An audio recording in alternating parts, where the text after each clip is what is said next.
हिसार के एयरपोर्ट को लेकर बड़े लंबे समय से चर्चाएं चलती रही कि हिसार का एयरपोर्ट इंटरनेशनल होगा या फिर कार्गो फ्लाइटें यहां पर आएगी।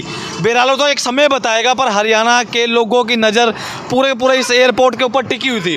हिसार के एयरपोर्ट चौक के ऊपर खड़े हुए समय तस्वीरों के माध्यम से आपको दिखाने का प्रयास करूंगा और अभी भी अटकलें लगती जा रही है। कुछ नेताओं के बयान आ रहे थे कि इंटरनेशनल बनेगा और अब बताया जा रहा है कि इस एयरपोर्ट को सिंपल साधारण रखा जाएगा।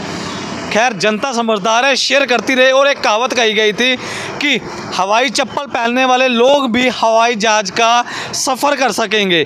खैर, वो तो बहरहाल समय बताएगा, पर भाई साहब धरातल पर हालात ऐसे हैं, हवाई चप्पल वाला बस के अंदर भी सफ़र नहीं कर पाता और हवाई जहाज के सपने तो कोसों दूर हैं। आज एक व्यक्ति मौजूद है मेरे साथ, अनिल महिला, आरटीआई एक्टिविस्ट है, हिसार के हर छोटे बड़े मुद्दे को लेकर बोलते हैं। तो कर लेते हैं वार्तालाप। भाई साहब, हवाई चप्पल डाली कि नहीं डाली, सपना है नहीं है बैठने का, या फिर सपने को सपना ही रखोगे? अनिल जी नमस्कार। नमस्कार सर, आपका बहुत बहुत धन्यवाद और आपके दर्शकों को हाथ जोड़ के नमस्कार।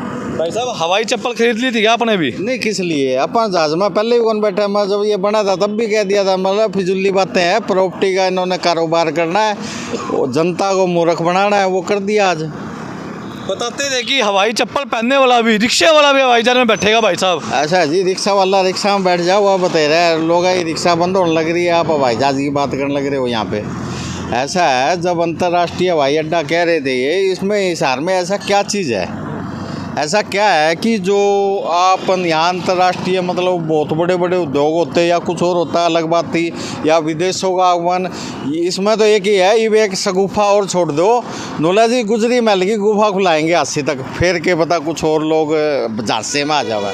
भाई साहब, लोग बताते हैं कि एयरपोर्ट जब बनने की तैयारियां हो रही थी, लोगों ने ज़मीनें ली थी होटल कभी कुछ खोलने के लिए, पर ऐसा सुनने में आ रहा है, सूत्र बता रहे हैं कुछ नहीं होगा धरातल पर, सिंपल साधारण रहेगा। नहीं, सूत्र नहीं है, ये सच्चाई है। ये बड़े बड़े नेताओं ने ली थी, यहाँ आसपास प्रॉपर्टी ले ली, अपने गुर्गों को बिठा दिया, उन्होंने वो प्रॉपर्टी बेच दी, मतलब फंस गया आम आदमी। अभी आज की कल की बात है, कल कई एक प्रॉपर्टी डीलरों का गिरोह यहाँ आया और क्या कह रहा है, वो कह रहा है कि मतलब कौन कह रहा है ये बंद हो गया, बंद की तो शायद हिसार में किसी ने कही नहीं, इसने ये इंटरनेशनल नहीं बनने लग रहा। बंद की तो कोई, उनको दस्त लगे हुए हैं भाई साहब, उन्होंने शायद डुज्जे लगा रखे हुए, मतलब इतने तगड़े दस्त लगे हुए हैं, रुक नहीं रहे। आप ये बताइए, वो कह रहे हैं चौथी पास को कागजों का क्या पता, क्या विजेंद्र सिंह को मतलब वो चौथी पास मान रहे हैं, या जो वीके सिंह है जो उड्डयन मंत्री है, उन्होंने जिन्होंने जवाब दिया, वो कह रहा है वो क्या नाम है, हिंदी मीडियम वालों को नहीं पता कुछ भी। अच्छा। तो क्या वीके सिंह हिंदी मीडियम वाले हैं? हिंदी मीडियम में जो अनपढ़ आदमी है, जितने IAS अफसर है सारे हिंदी। अपना सामान MRP पर नहीं डिस्काउंट पर लो। और हिसार में डिस्काउंट कहाँ मिल रहा है ये जानो सेलट्रेंडिंग.com पर। विजिट सेलट्रेंडिंग.com, पहले कंपेयर करो फिर शॉप करो। मीडियम वाले हैं 80%, जो 20% इंग्लिश मीडियम के, वो अब ताज़े कोई हो तो पता कौन। ये हालात हैं इनके। ये कह रहे हैं हिंदी मीडियम फलाना, यहाँ एयरपोर्ट बनेगा, मतलब ज़मीनों के भाव आसमान से धरातल पे आ गए। और हम आपके माध्यम से जनता को अभी आगाह करें कि आसा पास हिसार में कोई प्लॉट लेने की सोच भी ना लियो, बहुत मंदा रेट आना है।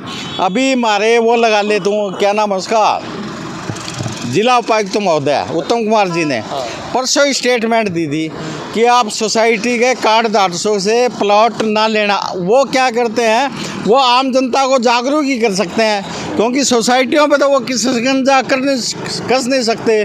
सोसाइटी है नेताओं की, मतलब काला कारोबार करे ये, जनता पीछे, उसके बाद बुलडोजर चलेगा, वो जनता की मकानों पे चलेगा। अनिल जी, एक बात बताइए, सांसद साहब है उनका बयान अलग आता है, विधायक साहब का बयान अलग होता है, जबकि पार्टी एक ही है, ये क्या चक्कर है? आप ये छोड़िए ना, आप सबसे बड़ी बात ये देखिए कि विधायक साहब कह रहे हैं सांसद महोदय को ये क्वेश्चन पूछना नहीं चाहिए था, क्योंकि हमारे पौड़ पट्टी पाट की। ऐसा है जी, वो सांसद साहब को वहाँ मूंगफली बेचने भेजा है क्या, या ये पूछने भेजा है मोदी साहब आपने सुबह नाश्ता कब किया, या शौचालय आप कब गए थे, उसके लिए भेजा था? उनको जनता के क्वेश्चन के लिए तो भेजा था, उन्होंने क्वेश्चन पूछ लिया। अब वो वीके सिंह जी को भी कह देंगे नहीं, इसने तो पूछ लिया, आपको जवाब नहीं देना था, आपने तो हमारी पोल पट्टी खोल दी। अब यही हमारे निकाय मंत्री मतलब जनता को चोर बता रहे हैं इनके वो प्रॉपर्टी ID के मामले में। नूला जनता की गलतियां हैं ये। आप निकाय मंत्री से एक निवेदन है, आप दो चीज़ बता दो, एक तो ये 80 कंपनी का मालिक कौन है, या फिर ये बता दो कि आपको कितना हिस्सा मिला हुआ है जो आम जनता को परेशान करने लग रहे हैं। फिर क्या लगता है हिसार के एयरपोर्ट में कुछ भ्रष्टाचार हुआ होगा? वैसे बताते हैं कि जनता का पैसा है, बढ़िया लगा रहे हैं, विकास होगा। ऐसा है जी, जहाँ भी अगर कहीं 2 रुपये लगे ना, वहाँ कम से कम 20 पैसे तो नेताओं के पास पहुँचता है, 30 पैसे अफसरों के पास पहुँचता है, बाकी बचा 1.5 रुपया, उसमें से ठेकेदार कितने बचाता है कितने नहीं वो अलग बात है। तो आप काम होता है, करप्शन की तो बात भूल ही जाओ, ये बीजेपी गवर्नमेंट है, करप्शन के अलावा कुछ नहीं हो रहा, बाकी हो रहा है चारों ओर सिर्फ करप्शन है।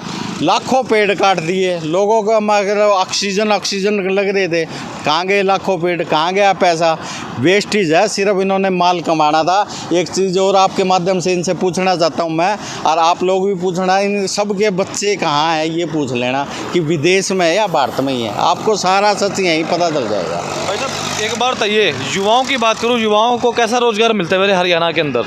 नहीं, रोजगार है कहाँ, नौकरियों पर नौकरियां निकल रही है भाई साहब, फार्म पर फार्म भरवाए जा रहे हैं, आपका नौकरियां कहाँ हैं? ऐसा है जी, पहले एसडीओ भर्ती किए थे, वो भी कहीं बार के थे, 60 की भर्ती थी, 80 थे शायद, 80 में से 70 बार के थे, हरियाणा के तो 10 या 11 ही थे।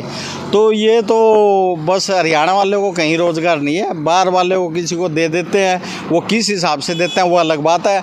बाकी हम तो यही चाहते हैं भी सरकारी नौकरी किसी की हो तो प्राथमिकता हरियाणा वासी को मिलनी चाहिए। अब वैसे हिसार की जनता को, आसपास की जनता को बात करूँ, क्या करना चाहिए वैसे इंटरनेशनल के नाम पर? ऐसा है जी, हम तो ये कहते हैं कि आपकी प्रॉपर्टी डीलरों के झांसे में बिल्कुल ना आए, कम से कम 2025 तक तो बिल्कुल ना आए, क्योंकि इतनी मंदी आएगी और इतनी जगह बुलडोज़र फिरेंगे हिसार के अंदर, बता रहा हूँ 100% बुलडोज़र फिरेंगे आसपास कॉलोनियों में। ये चीज़ मेरे से लिख के ले ले, मैं लिख के दे दूँगा, क्योंकि उपायुक्त महोदय ने कह दिया। अब ये बार बार क्या कह रहे हैं कि इनकी कॉलोनियाँ अप्रूव्ड नहीं हो रही, बिक नहीं रही, कभी कह रहे हैं 3 मीटर का रास्ता कर देंगे, कभी कह रहे हैं वो नक्शा ले आओ, फलाना ले आओ, दिगड़ा, कुछ नहीं होना, नोट कमा लिए जितना कमाने थे, अब बुलडोज़र फिरेंगे। आम जनता से यही है, प्रॉपर्टी डीलरों के झांसे में ना आए, 20,000 आला 2,000 में घूमते फिरेंगे यार। भाई साहब एक कैमरी रोड का फाटक पुल बन रहा है, हाँ जी, फाटक के नीचे है, पुल ऊपर से बन रहा है, विकास हो रहा है शहर में चरम सीमा पर, वो 3 खड्डे निकल गए पुल के अंदर। तो अच्छी बात है ना, नहीं उसमें खजाना होगा कहीं ना कहीं, जैसे डबल फाटक पे निकला था ऐसे होता रहे। ये बीजेपी सरकार है, घोटालों की सरकार है, एक मुख्यमंत्री मनोहर लाल, एक मोदी जी के नाम पे, मतलब इनका काला, इनके चेहरा आगे कर देते हैं, क्योंकि ये दोनों ईमानदार हैं, होंगे भी, लेकिन नीचे से सारा खोखला सौदा है। और एक बार जितने भी तमाम दर्शक हैं, जितने भी लोग हैं, एक बार एयरपोर्ट की तरफ अंकित भाई दिखा दीजिए। अब सवाल खड़े हो जाते हैं काफ़ी सारे, क्या इंटरनेशनल होगा, नेशनल होगा, या फिर क्या होगा? बहरहाल तो समय बताएगा धरातल पर क्या होगा हिसार के एयरपोर्ट को। पर जनता समझदार है, शेयर करती रहे, कमेंट करती रहे। साथ ही साथ अभी हमारे साथ आरटीआई एक्टिविस्ट अनिल महिला मौजूद थे, जिन्होंने कहीं ना कहीं सोचते समझते हुए मन की बात रखी। सो लोग कमेंट करके बताएं कि आपका क्या मानना है।